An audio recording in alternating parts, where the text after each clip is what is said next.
गुरु है बाणी विच बाणी अमृत सारे।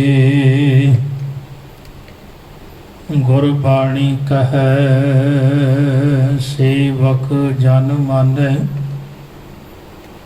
परतख गुरु निस्तारे।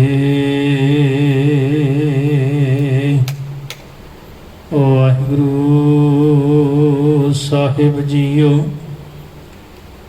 आगम अगोचरा तेरा अंत ना पाया। अंतो ना पाया किनै तेरा अपना आप तू जान है। जी जंत सब खेल तेरा क्या कहूँ आख वखाण। आखै तां वेखै सब तू है जिन जगत उपाया। कहे नानक तू सदा अगम है तेरा अंत ना पाया। कह नानक तू सदा अगम है तेरा अंत ना पाया। वाहिगुरु जी का खालसा वाहिगुरु जी की फतेह। परम सन्मानयोग गुरु प्यारी गुरु सवारी गुरु साजी साध संगत जीओ, आप जी वडभागे हो गुरुदेव पिता दे चरण कमलों विच जुड़ बैठे हो। बहुत प्यार नाल आप जी ने रबी बाणी दा पाठ सत्कारयोग भाई साहब पासों श्रवण किया है। आओ समा है गुरबाणी विचार दा। धन धन साहिब श्री गुरु अमरदास सच्चे पातशाह जी की पावन पवित्र रसना तो उचारण की हुई पवित्र आनंद साहिब की बाणी की विचार आप लड़ीवार तो साझी कर रहे हाँ।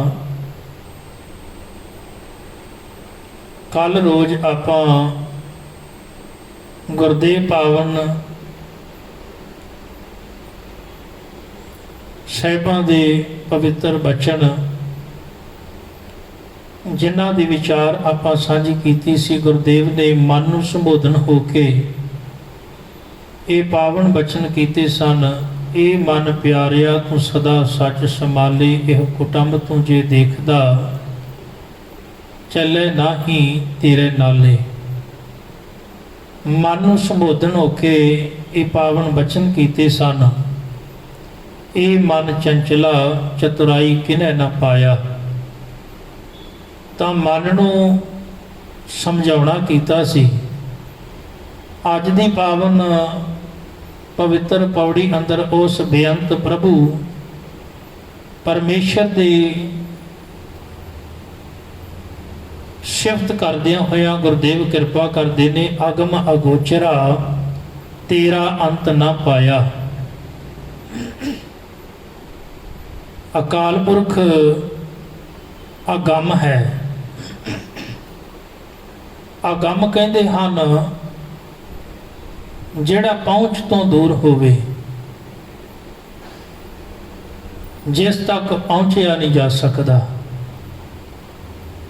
अगम अगोचर जिहड़ा साडी ज्ञान इंद्रियां दी पहुँच तो परे है। जे वो अकाल पुरख परमात्मा प्रभु साडियां ज्ञान इंद्रियां दे अधीन हुंदा ते फिर वो वड्डा समर्थ नहीं सी होना, फिर छोटा होना सी। गुरु अमरदास महाराज आखदे वो अगम है ऐ पहुँच है। तो पहुँच किस तक हुंदी है? ਪਹੁੰਚਿਆ ਉਸ ਤੱਕ ਜਾਂਦਾ ਹੈ ਜਿਹੜਾ ਦੂਰ ਹੋਵੇ। ਪਰਮਾਤਮਾ ਤੇ ਦੂਰ ਹੈ ਹੀ ਨਹੀਂ। ਪਰਮਾਤਮਾ ਤੇ ਸਾਡੇ ਦਰਮਿਆਨ ਕੋਈ ਡਿਸਟੈਂਸ ਨਹੀਂ ਹੈ, ਕੋਈ ਫਰਕ ਨਹੀਂ ਹੈ।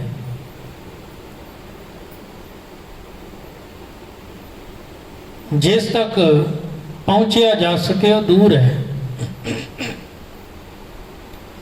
ਆਪਾਂ ਬਹੁਤੀ ਗੱਲ ਨਾ ਕਰੀਏ ਤੇ ਅਕਾਲ ਪੁਰਖ ਪਰਮਾਤਮਾ ਪਰਮੇਸ਼ਰ ਦਾ ਜਿਹੜਾ ਹੈ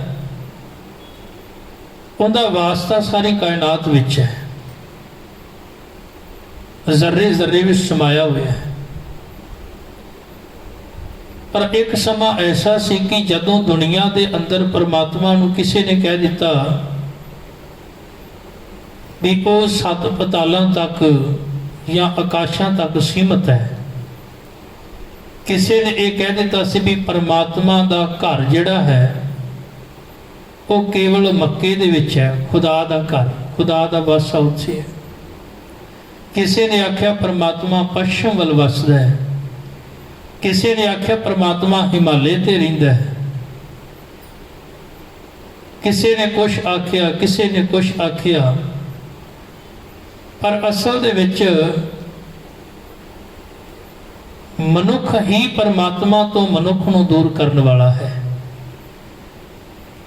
ਜਿਹੜਾ ਚਲਾਕ ਮਨੁੱਖ ਸੀ ਨਾ ਧਰਮ ਦੀ ਦੁਨੀਆ ਅੰਦਰ, ਉਹਨੇ ਹਮੇਸ਼ਾ ਹੀ ਮਨੁੱਖ ਨੂੰ ਰੱਬ ਤੋਂ ਦੂਰ ਰੱਖਿਆ ਹੈ, ਜਾਂ ਇੰਝ ਕਹਿ ਲਈਏ ਵੀ ਮਨੁੱਖ ਨੂੰ ਰੱਬ ਦੀ ਸਮਝ ਨਹੀਂ ਪੈਦਾ ਹੋਣ ਦਿੱਤੀ, ਸੋਝੀ ਨਹੀਂ ਪੈਦਾ ਹੋਣ ਦਿੱਤੀ।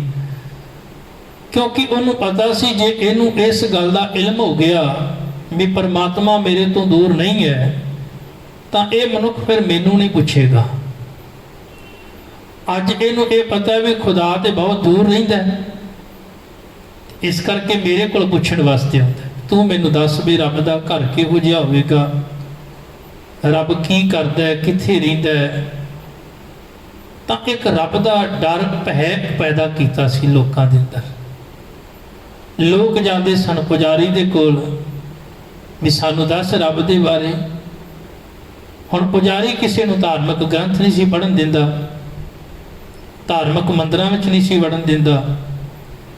ਤਾਂ ਜਿਹੜੇ ਆਮ ਲੋਕ ਸਨ, ਸੰਸਾਰ ਦੇ ਲੋਕ ਸਨ, ਜਿਹੜੇ ਕਿਰਤੀ ਲੋਕ ਸਨ, ਉਹ ਕਿੰਨਾ ਸਮਾਂ ਹੀ ਇਸ ਗੱਲ ਤੋਂ ਅਣਜਾਣ ਰਹੇ।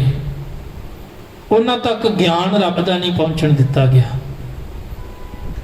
ਤੇ ਹੋਇਆ ਇਸ ਤਰ੍ਹਾਂ ਫਿਰ ਸਮੇਂ ਸਮੇਂ ਤੇ ਜਿਹੜੇ ਪੈਗੰਬਰ ਅਵਤਾਰ ਔਲੀਏ ਦੁਨੀਆ ਵਿੱਚ ਆਏ ਤੇ ਉਹਨਾਂ ਨੇ ਫਿਰ ਆਖਿਆ, ਕਹਿਣ ਲੱਗੇ ਖੁਦਾ ਤੁਹਾਡੇ ਤੋਂ ਦੂਰ ਨਹੀਂ, ਉਹ ਤੇ ਬਿਲਕੁਲ ਹੀ ਤੁਹਾਡੇ ਨਾਲ। ਹੁਣ ਜਿਨ੍ਹਾਂ ਨੇ ਇਹ ਗੱਲ ਕਹਿ ਦਿੱਤੀ ਵੀ ਖੁਦਾ ਤੇ ਤੁਹਾਡੇ ਨਾਲ ਹੈ, ਤੇ ਜਿਹੜੇ ਲੋਕ ਪਰਮਾਤਮਾ ਦੇ ਨਾਂ ਦੇ ਉੱਤੇ ਲੋਕਾਂ ਨੂੰ ਲੁੱਟਦੇ ਸਨ, ਉਹਨਾਂ ਵਾਸਤੇ ਇੱਕ ਸਮੱਸਿਆ ਖੜੀ ਹੋ ਗਈ। ਉਹ ਕਹਿਣ ਲੱਗੇ ਵੀ ਤੁਸੀਂ ਕਿਉਂ ਆਖਿਆ ਵੀ ਰੱਬ ਤੁਹਾਡੇ ਨਾਲ ਹੈ? ਜੇ ਉਹਨਾਂ ਨੂੰ ਇਸ ਗੱਲ ਦਾ ਗਿਆਨ ਹੋ ਗਿਆ ਵੀ ਰੱਬ ਤੇ ਸਾਡੇ ਅੰਦਰ ਹੈ, ਸਾਡੇ ਨਾਲ ਹੈ, ਤੇ ਫਿਰ ਉਹਨਾਂ ਲੋਕਾਂ ਨੂੰ ਇਹ ਡਰ ਸੀ ਵੀ ਫਿਰ ਸਾਨੂੰ ਕੌਣ ਪੁੱਛੇਗਾ, ਤੇ ਜੇ ਕੋਈ ਸਾਨੂੰ ਆ ਕੇ ਨੇ ਪੁੱਛੇਗਾ ਤੇ ਫਿਰ ਸਾਡਾ ਜਿਹੜਾ ਇਹ ਧੰਦਾ ਰੁਜ਼ਗਾਰ ਇਹ ਕਿਵੇਂ ਚੱਲੇਗਾ। ਬੜੀ ਕਿਰਪਾ ਕੀਤੀ ਫਿਰ ਭਗਤਾਂ ਨੇ, ਦੁਨੀਆ ਦੇ ਅੰਦਰ ਆ ਕੇ ਭਗਤਾਂ ਨੇ ਇੱਕ ਬੁਲੰਦ ਆਵਾਜ਼ ਕੀਤੀ। ਉਹ ਕਹਿ ਲਗੇ ਨਹੀਂ ਭਲਿਓ, ਖੁਦਾ ਤੇ ਹਰ ਥਾਂ ਤੇ ਹੈ, ਖੁਦਾ ਕਿਸੇ ਦੀ ਜ਼ਗੀਰ ਨਹੀਂ ਹੈ, ਭਗਵਾਨ ਕਿਸੇ ਦਾ ਖਰੀਦਿਆ ਹੋਇਆ ਨਹੀਂ ਹੈ, ਭਗਵਾਨ ਸਾਰਿਆਂ ਦਾ ਹੈ। ਜਿੰਨਾ ਹੱਕ ਭਗਵਾਨ ਦੇ ਉੱਤੇ ਇੱਕ ਪੁਜਾਰੀ ਦਾ ਹੈ, ਉਨਾ ਹੀ ਅਧਿਕਾਰ ਇੱਕ ਆਮ ਕਿਰਤੀ ਬੰਦੇ ਦਾ ਵੀ ਹੈ। ਜੇ ਉਹ ਮਨੁੱਖ ਧਾਰਮਿਕ ਮੰਦਿਰਾਂ ਵਿੱਚ ਬੈਠ ਕੇ ਰੱਬ ਦੀ ਗੱਲ ਕਰ ਸਕਦਾ ਹੈ, ਸੁਣ ਸਕਦਾ ਹੈ, ਇੰਨਾ ਹੀ ਅਧਿਕਾਰ ਇੱਕ ਆਮ ਮਨੁੱਖ ਨੂੰ ਜੋ ਭਾਵੇਂ ਵਪਾਰ ਕਰਦਾ ਹੈ, ਭਾਵੇਂ ਉਹ ਦੁਨੀਆ ਦੇ ਅੰਦਰ ਕੋਈ ਵੀ ਕੰਮ ਕਰਦਾ ਹੈ, ਉਨਾ ਹੀ ਅਧਿਕਾਰ ਉਹਨੂੰ ਹੈ। ਤੇ ਉਹਨਾਂ ਨੇ ਬੜੇ ਦ੍ਰਿੜਤਾ ਦੇ ਨਾਲ ਕਹਿ ਦਿੱਤਾ। ਉਹ ਕਹਿ ਲਗੇ ਆਪਨ ਬਾਪੂ ਨਹੀਂ ਕਿਸੇ ਕੋ, ਪਰਮਾਤਮਾ ਕਿਸੇ ਦੀ ਜ਼ਗੀਰ ਨਹੀਂ, ਮਾਲਕੀਅਤ ਨਹੀਂ ਕਿ ਉਹ ਇਹ ਆਖੇ ਵੀ ਇਹ ਤਾਂ ਅਸਲ ਦੇ ਵਿੱਚ ਸਾਡਾ ਹੀ ਹੈ। ਬਸ ਪਰਮਾਤਮਾ ਕਿਸੇ ਇੱਕ ਸ਼੍ਰੇਣੀ ਦਾ ਜਾਂ ਕਿਸੇ ਇੱਕ ਮਨੁੱਖ ਦਾ ਨਹੀਂ, ਉਹ ਸਾਰਿਆਂ ਦਾ ਸਾਂਝਾ ਪਿਓ ਹੈ। ਸਾਰਿਆਂ ਨੂੰ ਉਹਨੇ ਪੈਦਾ ਕੀਤਾ ਹੈ, ਸਾਰਿਆਂ ਦੀ ਸੰਭਾਲ ਕਰਦਾ ਹੈ, ਸਾਰਿਆਂ ਦੀ ਪਾਲਣਾ ਕਰਦਾ ਹੈ। ਇਸ ਕਰਕੇ ਇਹ ਗੱਲ ਕਹਿ ਦੇਣੀ ਵੀ ਕੇਵਲ ਰੱਬ ਸਾਡਾ ਹੀ ਹੈ ਜਾਂ ਅਸੀਂ ਹੀ ਰੱਬ ਨੂੰ ਜਾਣਦੇ ਹਾਂ, ਇਹ ਭੁਲੇਖਾ ਹੈ। ਤਾਂ ਭਗਤਾਂ ਨੇ ਬੁਲੰਦ ਆਵਾਜ਼ ਜਿਹੜੀ ਕਾਇਮ ਕੀਤੀ, ਉਹਨਾਂ ਨੇ ਕਹਿ ਦਿੱਤਾ, ਬੜੇ ਪਿਆਰੇ ਰੱਬੀ ਬਚਨ ਜਿਹੜੇ ਹਨ ਗੁਰਬਾਣੀ ਅੰਦਰ ਸਾਹਿਬ ਆਖਦੇ ਨੇ, ਭਗਤ ਸਾਹਿਬਾਨਾਂ ਨੇ ਆਖਿਆ, ਇਬੈ ਬੈਠਲ ਉਬੈ ਬੈਠਲ, ਬੈਠਲ ਬਿਨ ਸੰਸਾਰ ਨਹੀਂ। ਉਹ ਕਹਿਣ ਲੱਗੇ ਮੈਨੂੰ ਤੇ ਸਾਰਿਆਂ ਵਿੱਚ ਹੀ ਬੈਠਲ ਦਿਸ ਰਿਹਾ, ਮੈਨੂੰ ਤੇ ਸਾਰਿਆਂ ਵਿੱਚ ਹੀ ਖੁਦਾ ਦਿਸ ਰਿਹਾ, ਸਾਰਿਆਂ ਵਿੱਚ ਭਗਵਾਨ ਦਿਸ ਰਿਹਾ, ਸਾਰਿਆਂ ਵਿੱਚ ਹੀ ਭਗਵਾਨ ਦਾ ਵਸ ਹੈ। ਇੱਥੋਂ ਤੱਕ ਬਚਨ ਕਹਿ ਦਿੱਤੇ, ਅਵਲ ਅੱਲਾਹ ਨੂਰ ਉਪਾਇਆ ਕੁਦਰਤ ਕੇ ਸਭ ਬੰਦੇ, ਏਕ ਨੂਰ ਤੇ ਸਭ ਜਗ ਉਪਜਿਆ, ਕੌਣ ਭਲੇ ਕੋ ਮੰਦੇ, ਕੋਈ ਮਾੜਾ ਨਹੀਂ ਕੋਈ ਚੰਗਾ ਨਹੀਂ, ਉਸ ਪਰਮਾਤਮਾ ਦੇ ਬਣਾਏ ਹੋਏ ਨੇ ਸਾਰੇ ਹੀ ਨੇ। ਜਿਤਨੀ ਕਾਇਨਾਤ ਉਹਨੇ ਬਣਾਈ ਹੈ ਤੇ ਫਿਰ ਉਹਦਾ ਇਸ ਸੰਸਾਰ ਦੇ ਵਿੱਚ ਜੀਵਾਂ ਦੇ ਵਿੱਚ ਵਸ ਹੈ। ਇੱਕ ਦੌਰ ਆਇਆ ਗੁਰੂ ਸਾਹਿਬਾਨਾਂ ਦਾ, ਤੇ ਗੁਰੂ ਨਾਨਕ ਦੇ ਮਹਾਰਾਜ ਪਾਤਸ਼ਾਹ ਜੀ ਨੇ ਵੀ ਕਹਿ ਦਿੱਤਾ, ਸਭ ਮੈਂ ਜੋਤ ਜੋਤ ਹੈ ਸੋਏ, ਤਿਸ ਦਾ ਚਾਨਣ ਸਭ ਮੈਂ ਚਾਨਣ ਹੋਏ। ਮਹਾਰਾਜ ਕਹਿ ਲਗੇ ਸਾਰਿਆਂ ਵਿੱਚ ਉਸ ਪਰਮਾਤਮਾ ਦੀ ਜੋਤ ਹੈ, ਸਭਨਾਂ ਵਿੱਚ ਉਹਦਾ ਵਸ ਹੈ, ਉਹ ਤੇ ਦੂਰ ਹੈ ਹੀ ਨਹੀਂ। ਭਗਤ ਰਵਿਦਾਸ ਸਾਹਿਬ ਦਾ ਇੱਕ ਬੜਾ ਪਿਆਰਾ ਬਚਨ ਹੁੰਦਾ ਹੈ। ਭਗਤ ਜੀ ਆਖਦੇ ਨੇ, ਕਹਿਣ ਲੱਗੇ, ਕਹਿ ਰਵਿਦਾਸ ਹਾਥ ਪੈ ਨੀਰੇ ਸਹਿਜੇ ਹੋਏ ਸੋ ਹੋਈ। ਪਰਮਾਤਮਾ ਤੇ ਹੱਥਾਂ ਤੇ ਪੈਰਾਂ ਨਾਲੋਂ ਵੀ ਨੇੜੇ ਹੈ, ਹੱਥਾਂ ਤੇ ਪੈਰਾਂ ਨਾਲੋਂ ਵੀ ਨੇੜੇ ਹੈ ਪਰਮਾਤਮਾ। ਹੱਥਾਂ ਤੇ ਪੈਰਾਂ ਵਿੱਚ ਵੀ ਫਰਕ ਹੈ, ਥੋੜਾ ਜਿਹਾ ਦੂਰੀ ਹੈ, ਪਰ ਪਰਮਾਤਮਾ ਤੇ ਸਾਡੇ ਵਿੱਚ ਕੋਈ ਦੂਰੀ ਨਹੀਂ ਹੈ। ਪਰਮਾਤਮਾ ਤੇ ਸਾਡੇ ਅੰਦਰ ਹੀ ਹੈ ਨਿਵਾਸ ਦਾ, ਸਾਡੇ ਅੰਦਰ ਸਮਾਇਆ ਹੋਇਆ ਹੈ, ਸਾਰਿਆਂ ਵਿੱਚ ਉਹ ਬੈਠਾ ਹੋਇਆ ਹੈ, ਸਾਰਿਆਂ ਵਿੱਚ ਉਹ ਬਿਰਾਜਮਾਨ ਹੈ। ਮਹਾਰਾਜ ਕਹਿਣ ਲੱਗੇ, ਜਿੱਦਣ ਤੈਨੂੰ ਉਹ ਨੇਤਰ ਗੁਰੂ ਦੀ ਬਖਸ਼ਿਸ਼ ਰਾਹੀਂ ਹਾਸਲ ਹੋ ਗਏ, ਫਿਰ ਤੂੰ ਇਹ ਆਖੇਗਾ, ਇਹ ਵਿਸ਼ ਸੰਸਾਰ ਤੁਮ ਦੇਖਦੇ, ਹਰ ਕਾ ਰੂਪ ਹੈ ਹਰ ਰੂਪ ਨਦਰੀ ਆਇਆ। ਸਾਰਿਆਂ ਵਿੱਚ ਪਰਮਾਤਮਾ ਹੀ ਤਾਂ ਹੈ। ਫਰੀਦਾ ਖਾਲਕ ਖਲਕ ਖਲਕ ਵਸੈ ਰਬ ਮਾਹੇ, ਮੰਦਾ ਕਿਸ ਨੂੰ ਆਖੀਏ ਜਾਂ ਤਿਸ ਬਿਨ ਕੋਈ ਨਾ ਹੈ। ਤੇਰੇ ਤੋਂ ਬਿਨਾ ਕੋਈ ਹੋਵੇ ਤਾਂ ਕਿਸੇ ਨੂੰ ਮੰਦਾ ਜਾਂ ਚੰਗਾ ਆਖੀਏ, ਸਾਰਿਆਂ ਵਿੱਚ ਤੇਰਾ ਹੀ ਵਸ ਹੈ। ਧੰਨ ਗੁਰੂ ਗੁਰੂ ਅਰਜਨ ਦੇਵ ਮਹਾਰਾਜ ਪਾਤਸ਼ਾਹ ਆਖਦੇ ਨੇ, ਜੈ ਜੈ ਭੇਖੂ ਤੈ ਹਜ਼ੂਰ, ਦੂਰ ਕਥੋਂ ਨਾ ਜਾਈ। ਮੈਂ ਜਿੱਧਰ ਵੀ ਵੇਖਦਾ ਵਾਂ ਉਧਰ ਹੀ ਤੂੰ ਨਜ਼ਰ ਆਉਣਾ ਹੈ, ਤੂੰ ਤੇ ਦੂਰ ਹੈ ਹੀ ਨਹੀਂ, ਤੂੰ ਤੇ ਬਹੁਤ ਨੇੜੇ ਹੈ, ਤੂੰ ਤਾਂ ਕੋਲ ਹੈ। ਰਵ ਰਹਿਆ ਸਰਬੱਤਰ ਮੈਂ, ਉਹ ਤੇ ਸਾਰੀ ਕਾਇਨਾਤ ਵਿੱਚ ਵਸਿਆ ਹੋਇਆ। ਮਨ ਸਦਾ ਧਿਆਈ, ਮੇਰੇ ਮਨ ਤੋਂ ਸਦਾ ਉਹਨੂੰ ਧਿਆਇਆ ਕਰ, ਜਿਹੜਾ ਹਰ ਥਾਂ ਤੇ ਹਰ ਸਮੇਂ ਮੌਜੂਦ ਹੈ। ਜਿੱਥੇ ਵੀ ਜਾਵਾਂ ਉਹ ਨਾਲ ਨਾਲ ਹੈ, ਜਿੱਥੇ ਵੀ ਜਾਵਾਂ ਨਾਲ ਹੈ। ਹੁਣ ਜਦੋਂ ਇਹ ਗੱਲ ਕਹਿ ਦਿੱਤੀ ਗੁਰੂ ਸਾਹਿਬਾਨਾਂ ਨੇ, ਭਗਤਾਂ ਨੇ, ਵੀ ਪਰਮਾਤਮਾ ਤੇ ਤੇਰੇ ਨਾਲ ਹੈ, ਹਰ ਵੇਲੇ ਅੰਗ ਸੰਗ ਹੈ, ਉਹ ਤੇਰੇ ਤੋਂ ਦੂਰ ਨਹੀਂ ਹੈ, ਤਾਂ ਫਿਰ ਇੱਥੇ ਪ੍ਰੋਬਲਮ ਖੜੀ ਹੋ ਗਈ। ਉਹ ਇਹ ਵੀ ਜੇ ਇਹ ਗੱਲ ਦੀ ਸਮਝ ਆ ਗਈ ਵੀ ਪਰਮਾਤਮਾ ਤੇ ਮੇਰੇ ਕੋਲ ਹੈ, ਮੇਰੇ ਨਾਲ ਹੈ, ਤਾਂ ਫਿਰ ਇੱਕ ਹੋਰ ਮੁਸੀਬਤ ਖੜੀ ਹੋ ਜਾਣੀ। ਉਹ ਇਹ ਵੀ ਜਿੰਨੇ ਕੰਮ ਮੈਂ ਬੁਰੇ ਕਰਦਾ ਆ ਉਹ ਤਾਂ ਵੇਖਦਾ ਹੋਊਗਾ। ਫਿਰ ਮੈਂ ਤੇ ਹਰ ਵੇਲੇ ਨਿੰਦਿਆ ਵੀ ਕਰਦਾ, ਮਾੜਾ ਵੇਖਦਾ, ਮਾੜਾ ਸੁਣਦਾ ਆ, ਇਹਨਾਂ ਹੱਥਾਂ ਨਾਲ ਠੱਗੀਆਂ ਕਰਦਾ ਆ, ਕਦਮਾਂ ਨਾਲ ਭੈੜੇ ਪਾਸੇ ਚੱਲ ਕੇ ਜਾਣਾ ਆ। ਜੇ ਇਹ ਪਤਾ ਅਹਿਸਾਸ ਹੋ ਗਿਆ ਵੀ ਉਹ ਤਾਂ ਹਰ ਥਾਂ ਤੇ ਹੈ ਤੇ ਹਰ ਵਕਤ ਮੈਨੂੰ ਵੇਖ ਰਿਹਾ ਹੈ, ਤਾਂ ਇਹ ਤਾਂ ਫਿਰ ਮੈਨੂੰ ਛੱਡਣਾ ਪੈਣਾ। ਕਿਉਂਕਿ ਮਨੁੱਖ ਇਹ ਸੋਚਦਾ ਨਾ ਵੀ ਮੈਂ ਦੁਨੀਆ ਦੇ ਅੰਦਰ ਜਦੋਂ ਵੀ ਮਾੜਾ ਕੰਮ ਕਰਦਾ ਆ ਮੈਨੂੰ ਕੋਈ ਵੇਖਦਾ ਨਹੀਂ, ਪਰ ਜਦੋਂ ਇਹ ਗੱਲ ਪਤਾ ਲੱਗ ਜੇ ਵੀ ਉਹ ਤਾਂ ਮੈਨੂੰ ਵੇਖ ਰਿਹਾ ਹੈ, ਹਰ ਥਾਂ ਤੇ ਮੌਜੂਦ ਹੈ, ਤਾਂ ਫਿਰ ਮੈਨੂੰ ਮਾੜੇ ਕੰਮ ਬੁਰੇ ਕੰਮ ਛੱਡਣੇ ਪੈਣੇ ਨੇ, ਇਹ ਰਸਤਾ ਛੱਡਣਾ ਪੈਣਾ। ਤੇ ਪੁਜਾਰੀ ਨੂੰ ਵੀ ਇਸ ਗੱਲ ਦਾ ਡਰ ਸੀ ਵੀ ਜੇ ਇਹਨੂੰ ਇਸ ਗੱਲ ਦਾ ਅਹਿਸਾਸ ਹੋ ਗਿਆ ਵੀ ਪਰਮਾਤਮਾ ਇਹਦੇ ਨਾਲ ਹੈ, ਤਾਂ ਫਿਰ ਇਹਨੇ ਮਾੜੇ ਕੰਮ ਛੱਡ ਦੇਣੇ ਨੇ। ਤੇ ਜੇ ਇਹਨੇ ਮਾੜੇ ਕੰਮ ਛੱਡ ਦਿੱਤੇ ਤੇ ਫਿਰ ਆ ਪਾਪ ਪੁੰਨ ਵਾਲੀ ਖੇਡ ਜਿਹੜੀ ਮੈਂ ਚਲਾਈ ਹੋਈ ਹੈ, ਜਿਹੜਾ ਲੋਕਾਂ ਨੂੰ ਭਰਮ ਦੇ ਵਿੱਚ ਪਾਇਆ ਹੈ, ਇਹਨਾਂ ਦੇ ਡਰ ਪੈਦਾ ਕੀਤਾ ਹੋਇਆ ਹੈ ਵੀ ਤੁਸੀਂ ਪਾਪੀ ਹੋ, ਤੁਸੀਂ ਪੁੰਨੀ ਹੋ। ਫਿਰ ਉਹਨੇ ਇਹ ਵੀ ਧੰਦਾ ਨਾਲ ਚਲਾਇਆ ਹੋਇਆ ਵੀ ਆ ਜਾਓ ਮੇਰੇ ਕੋਲ, ਮੈਂ ਤੁਹਾਡੇ ਪਾਪ ਜਿਹੜੇ ਨੇ ਉਹ ਖਤਮ ਕਰ ਦੇਣਾ, ਆ ਜਾਓ। बड़े वधिया चक्कर चलाया भी आओ तुसी आओ मेरे कोल, मैं बहुत सोहना तीर्थ बनाया है, धार्मिक स्थान बनाया है, इत्थे आओगे इशनान करोगे पाप लै जाणगे। महाराज ने फिर नाल बाणी विच एक गल स्पष्ट कर दी, पाप करें पंचां के बसरे। तू करदा पता की है, करदा ते पाप पंजां विकारां दे अधीन हो के है। काम क्रोध लोभ मोह हंकार इन्हां विच फस के पाप कमाउंदा है ना। पाप करे पंचां के बसरे, तीर्थ नहाए कह सब उतरे। ते आ पुजारी जिहड़ा चलाक ये कहदा तीर्थ विच चुब्बी मार लै जाणगे। तीर्थ नहाए कह सब उतरे। बहुर कमावे होए निसंक, जमपुर बांध खरे का लंक। बड़े प्यारे बचन आखे गुरुदेव ने, कह लगे एहो जे मनुख ਜਿਹੜੇ ਉਹਨਾਂ ਚਲਾਕ ਪੁਜਾਰੀਆਂ ਦੇ ਝਾਂਸੇ ਵਿੱਚ ਆ ਗਏ, ਉਹਨਾਂ ਆਖਿਆ ਥੋੜੀ ਜਿਹੀ ਦੌਲਤ ਦਿਓ, ਇੱਥੇ ਇਸ਼ਨਾਨ ਕਰੋ, ਅਸੀਂ ਕੁਝ ਮੰਤਰ ਪੜਾਂਗੇ ਤੇ ਤੁਹਾਡੇ ਪਾਪ ਲੈ ਜਾਣੇ ਨੇ। ਤੇ ਉਹ ਫਿਰ ਬੰਦਾ ਬੇਫਿਕਰ ਹੋ ਕੇ ਕਹਿੰਦਾ ਹੁਣ ਪਿਛਲੇ ਸਾਲ ਦੇ ਲੈ ਗਏ ਨੇ, ਹੁਣ ਇਸ ਸਾਲ ਹੋਰ ਰੱਜ ਕੇ ਕਰ ਲਈਏ, ਫਿਰ ਇੱਕ ਯਾਤਰਾ ਕਰ ਆਵਾਂਗੇ।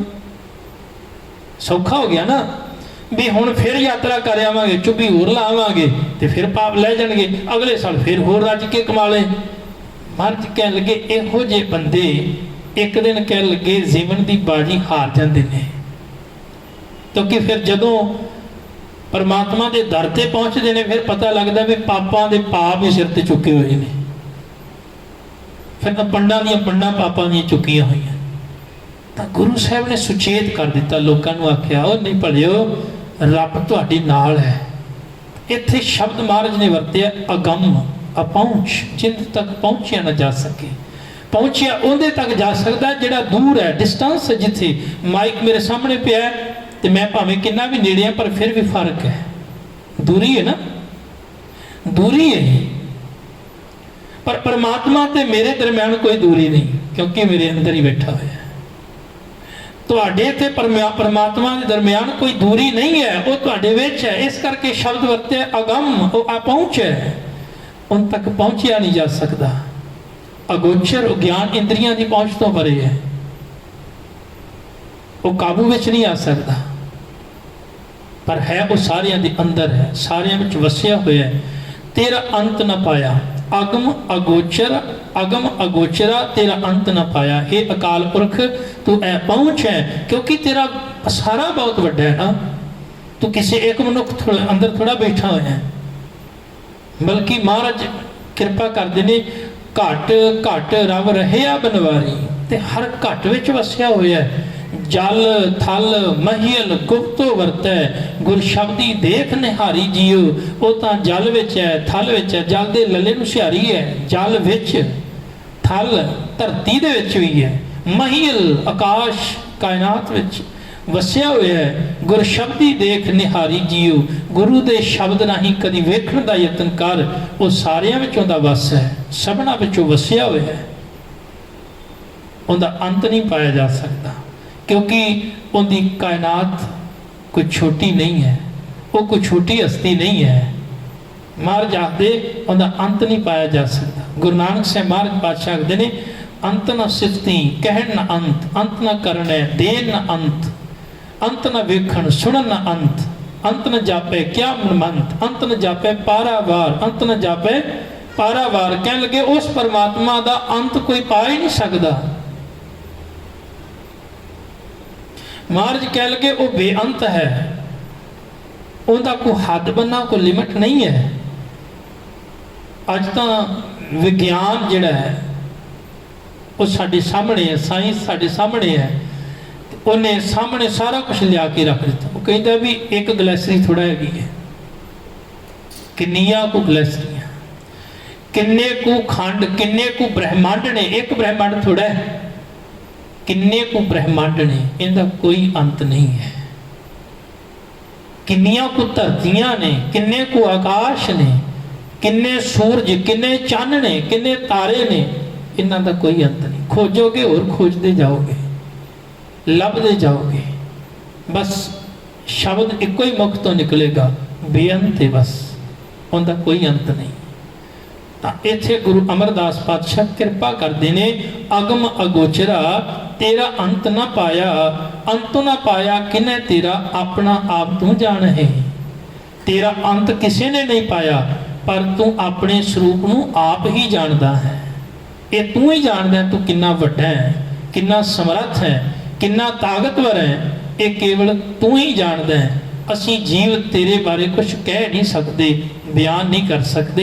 ये केवल तू आप जानदा है। जी जत सब खेल तेरा, जितने भी कायनात है जीव जंत हैं, ये सब रब दे पैदा किए हुए ने, उनके बनाए हुए ने। क्या को आख विखाने, ये बेचारे जीव तेरा की विखान कर सकते हैं? ये तेरे गुणों की की विचार कर सकते? किवें कह सकते हैं भी तू कितना वड्डा है? क्योंकि इन्हां नूं ते पैदा ही तू करने वाला है, इन्हां नूं बुद्धि ते समझ तू देने वाला है। ये जीव जिन्हां नूं रब ने पैदा किया है, वो रब बारे की दस सकते हैं? जिन्हां नूं आप परमात्मा ने बनाया हुए ते वो परमात्मा बारे की दस सकते हैं? तो इत्थे महाराज आखदे ने ये जीव बेचारे तेनू बयान नहीं कर सकते। आखे तां वेखे सब तू है जिन जगत उपाया। असल दे विच हे अकाल पुरख परमात्मा, तू आप ही ये सारे जीवां दे विच बोलण वाला है। आप ही ते तू इन्हां दी संभाल करने वाला है, आप ही तू देख रेख करने वाला है। इस करके क्योंकि तू ये सारा संसार आप पैदा किया है, सारी कायनात तू आप बनाई है, आप तू पालना है, आप संभाल करना है, आप तू रिजक देना है, सब कुछ तो तू आप कर रहे है। कहे नानक तू सदा अगम है, तेरा अंत ना पाया। नानक जी आखदे हन, हे प्यारे मन, तू परमेश्वर अगे इस तरह बेनती कर, आख की हे ऐ पहुँच अकाल पुरख परमात्मा, तू आप ही असल दे विच ऐ पहुँच है। तेरा कोई भी अंत नहीं पा सकता, तू बेअंत है। अगली 13वीं पौड़ी विच महाराज कृपा करते ने, सुर नर मन जन अमृत खोजदे, सो अमृत गुर ते पाया। अमृत शब्द गुरबाणी विच 16 रूपां विच आया है। भाव किते जदों मीह पै रहा है, उस बरखा नूं भी महाराज ने आख्या अमृत। महाराज ने किते दुध नूं भी अमृत आख्या, घ्यो नूं अमृत आख्या, पानी नूं अमृत आख्या, बाणी नूं अमृत आख्या, परमेश्वर के नाम नूं अमृत आख्या। कई रूपों में आया ये अमृत शब्द। तो मेरे गुरुदेव इत्थे कृपा करते ने, आत्मक जीवन देण वाला नाम जल। इत्थे शब्द अमृत की वरतों की नाम वास्ते। महाराज आखदे ने भी दुनिया के अंदर बेअंत ही देवते होए ने। देवते लोग, सुर कहते ने देवते नूं, नर कहते ने मनुख नूं, मन कहते ने मुनि जन ऋषि लोग, जन कहते ने सेवक नूं। महाराज आखदे सुर नर मन जन अमृत खोजदे। बेअंत ही देवते, बेअंत ही मनुख, बेअंत ही ऋषि लोग अते बेअंत ही सेवक लोग, जन लोग जेड़े ने वो अमृत की खोज कर रहे हैं। पर सच जाने हो, जदों तो ये मनुख का जन्म होया ना, संसार में आया है, उदों तो ही ये एक चीज़ की खोज करता आ रहा है। काहदी भी कुछ इहो जी चीज़ मिल जाए जिहड़ी मैं खा लवां, धारण कर लवां, तो मैं कदी मरा ही ना, मैनूं कदी मौत आवे ही ना, कोई इहो जी चीज़ लभ जाए। अज विज्ञान जिहड़ा है वो इहो जिहियां सहूलतां दी खोज कर रहा है। और ये शुरू तो जदों तो मनुख का जन्म होया तो विकसित हो रही बुद्धि, मनुख की एको ही चाहना रही है कुछ इहो जी चीज़ प्राप्त होए कि मैं अमर हो जावां, कभी मरा ही ना, कभी भी मौत आवे ना मैनूं, मैं हमेशा ही दुनिया कायम संसार दे विच रहां। तो वो शब्द नूं जिहड़ा अमृत शब्द, मृत कहंदे ने मौत नूं, तो इस मौत तो बंदा बड़ा डरदा सी। पर गुरु ने बड़ी कृपा की, इस मृत शब्द नूं अमर कर दिता, अगे ऐड़ा ला दिता। अमृत जिहड़ा ऐसा नाम जल है जिन्हों मनुख पी के कभी मरदा नहीं, जिन्हों कभी मरदा नहीं पी के। वो नाम ऐसा है जिन्हों धारण करके मनुख अमर हो जाता है, शरीर करके नहीं।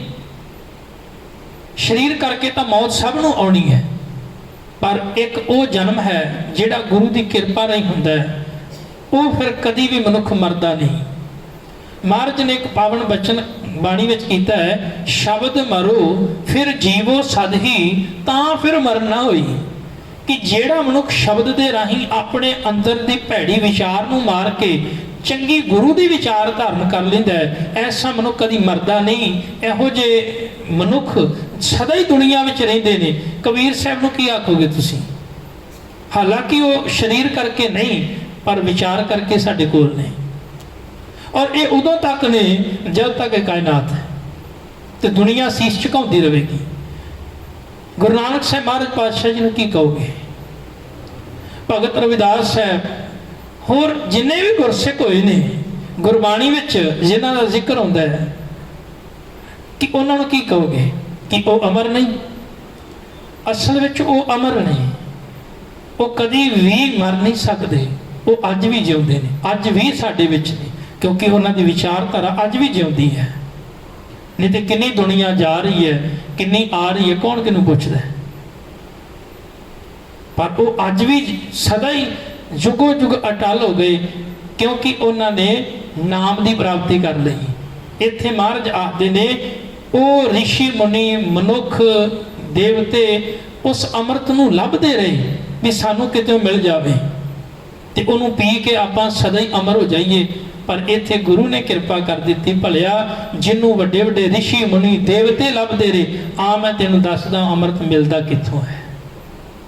और बड़ा सौखा कह लगे, तेनों किते बाहर जाण दी भटकण दी लोड़ नहीं, कोई बाहली तपस्या करन दी लोड़ नहीं, किसी जंगल बेलियां ते पहाड़ां ते चोटी ते जाण दी लोड़ नहीं, बल्कि आ मैं तेनों दसदा हां भी अमृत मिलता कित्थों है।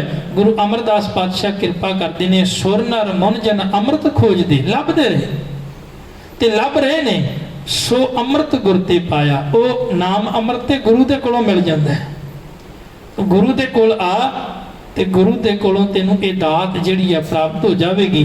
कल मैं एक बचन पढ़िया सी जिहड़ा गुरु नानक साहब पातशाह जी ने कृपा की है, जिस जल निध कारण तुम जग आए।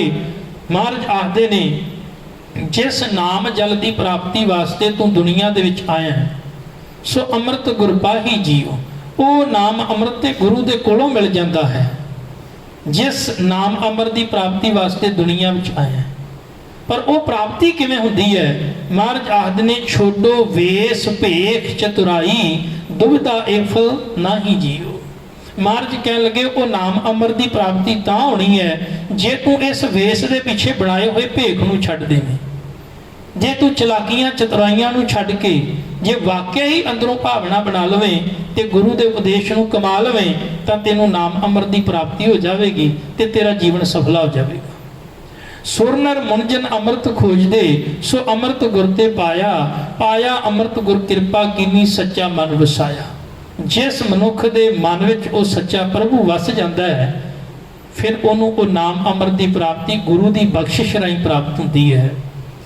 जी जन सब तुद उपाय एक वेख परसन आया। हे अकाल पुरख प्रभु जीओ, सारे जीव जन तुसीं आप पैदा कीते हन, एक दे कक्के नूं सिहारी है बहुवचन, बहुत सारे जीव बेअंत ही ऐसे जीव हन जेड़े कि परमेश्वर प्रभु की कृपा राही गुरु के चरणों नूं परसन आउंदे हन।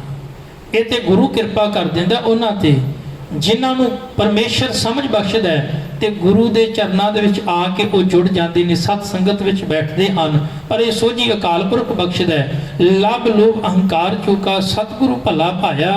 कह लगे ऐसे मनुख गुरु के चरणों नाल जुड़ के अपने अंदरों लभ कहते ने लालच नूं, लभ कहते ने चस्के नूं, कह लगे विषय विकारां दे चस्कियां नूं मनुख अंदरों त्याग दिंदा है। लोभ लोभ कहते लालच नूं, अहंकार अपने अंदरों हंकार नूं मनुख दूर कर लेंदा है। सतगुरु भला पाया, उन्होंने सतगुरु बड़ा ही प्यारा ते मिठा लगन लग जाता है। कहे नानक जिसनों आप तुठा तिन अमृत गुर ते पाया। नानक जी आखदे हन जिस मनुख ते परमात्मा खुश हो जाता है, ये नाम अमृत गुरु दे राही उस मनुख नूं ही मिलता है। महाराज कृपा करन, बख्शिश करन कि आपां गुरु दे चरनां विच अरदास करिए कि महाराज कृपा करो साडी झोली विच भी नाम दी दात पाओ ਤਾਂ ਜੋ ਅਸੀਂ ਨਾਮ ਦੀ ਪ੍ਰਾਪਤੀ ਕਰਕੇ, ਨਾਮ ਅੰਮ੍ਰਿਤ ਦੀ ਪ੍ਰਾਪਤੀ ਕਰਕੇ ਇਹ ਮਨੁੱਖਾ ਜਨਮ ਜਿਹੜਾ ਹੈ ਸਫਲਾ ਕਰ ਸਕੀਏ। ਮਹਾਰਾਜ ਸਾਰਿਆਂ ਨੂੰ ਇਹ ਸਮਤ ਬਖਸ਼ਣ ਅਤੇ ਚੜ੍ਹਦੀ ਕਲਾ ਬਖਸ਼ਿਸ਼ ਕਰਨ, ਆਪਣੇ ਚਰਨ ਕਮਲਾਂ ਦਾ ਓਟ ਆਸਰਾ ਬਖਸ਼ਿਸ਼ ਕਰਨ। ਵਿਚਾਰਾਂ ਕਰਦਿਆਂ ਬੇਅੰਤ ਭੁੱਲਾਂ ਹੋਈਆਂ ਬਖਸ਼ ਲੈਣੀਆਂ। ਬੁਲਾਓ ਫਤਿਹ। ਵਾਹਿਗੁਰੂ ਜੀ ਕਾ ਖਾਲਸਾ, ਵਾਹਿਗੁਰੂ ਜੀ ਕੀ ਫਤਿਹ।